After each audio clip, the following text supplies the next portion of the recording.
They named it Charon Prime, but the Terrans called it what it truly was, a death world. Its gravity crushed the weak, its storms flayed steel, and its soil drank blood like water. In the year 1966, by Terran calendar, humanity arrived not as conquerors, but as defenders. The Galactic Compact had failed to hold the line, and the war spilled into human space. The enemy came in endless tides, chitin and plasma, bred for conquest and obedience. They believed Earthborn humans would break like all the others. They were wrong. Terran soldiers dug trenches into rock and ash, hands bleeding, lungs burning. Every meter gained by the enemy cost them thousands. Command channels echoed a single order: hold the line.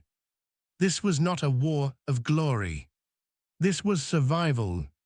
And humanity had learned survival the hard way. The first month broke 3 allied species. The second month erased 2 more from the galactic census.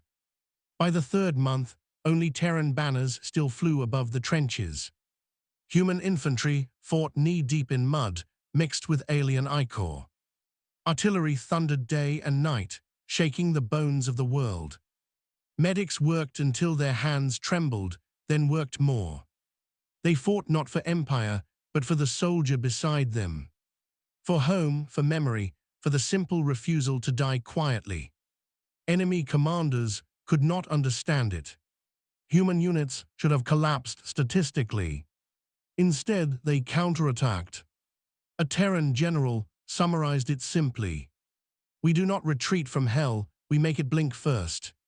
By mid-1966, Charon Prime burned from orbit. Enemy fleets tried to glass the surface. Terran fleets parked themselves in the way. Ships took fatal hits and held position anyway.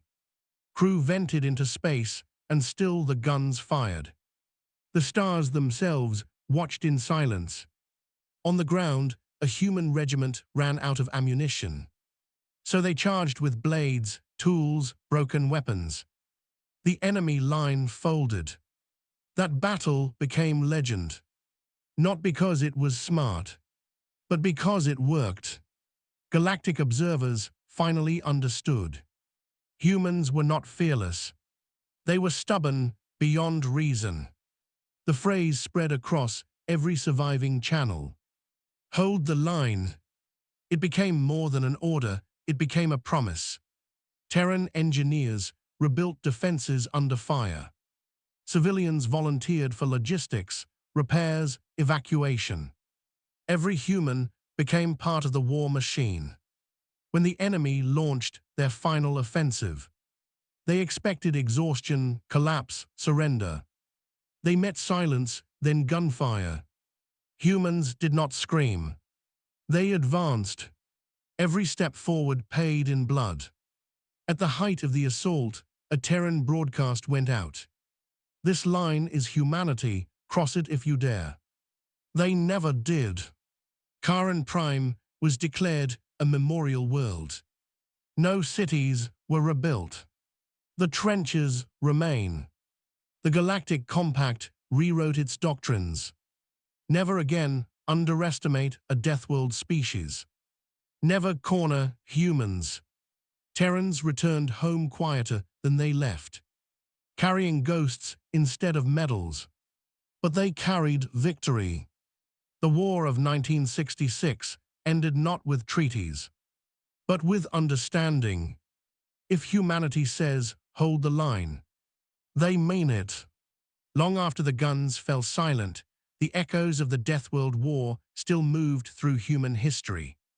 Veterans woke screaming to storms that no longer existed. Children learned the phrase, "Hold the line," before they learned multiplication. The galaxy studied humanity in quiet fear and reluctant respect. They replayed recordings from Charon Prime again and again, trying to find the moment when humans should have broken. They never found it. Terran historians later wrote that the line was never just a physical position. It was an idea, a shared refusal to accept extinction as a reasonable outcome. During the final weeks of the war, Terran forces were operating on nothing but ration paste and recycled water. Armor was patched with scrap from enemy hulls. Medical bays overflowed until hallways became triage zones. Yet when command issued the order to fall back to a more defensible position, entire units requested permission to stay. Not out of bravery, but obligation. They knew if they stepped back, someone else would have to step forward. And humans had reached the limit of how many they were willing to sacrifice. One recorded transmission from a Terran sergeant survived the war. His voice cracked, tired, barely holding together. But his words carried farther than any artillery shell. Tell command we're still here. Tell them the line holds. Tell them we're not done yet. The enemy listened too. They did not understand the language, but they understood the meaning. Psychological analysts later confirmed what the battlefield already knew. Human morale did not function like other species. Loss did not weaken them, it hardened them. Every fallen Terran became a reason to stand longer. Every destroyed position became a rally point. Every defeat was absorbed and repurposed into resolve. When the final enemy retreat began, it was not a rout. It was a withdrawal made in silence and terror. They had learned that humans did not pursue out of hatred. They pursued out of necessity. And necessity made them relentless. Terran fleets escorted retreating enemy ships to the edge of the system, not to offer mercy, but to ensure the war truly ended. Terran Prime's surface was scanned one last time. Millions of bodies, human and alien alike, lay where they fell. No one tried to count them. Instead, Terran Command marked the coordinates of every major battle line. Every trench, every last stand.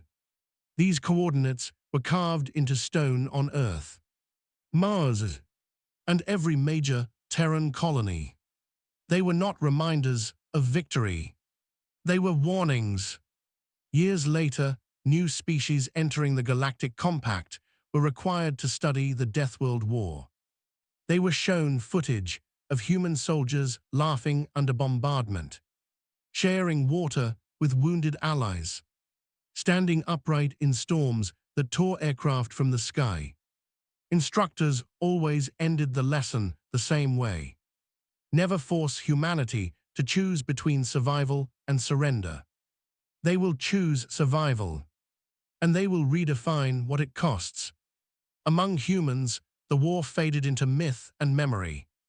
But the phrase remained. Hold the line.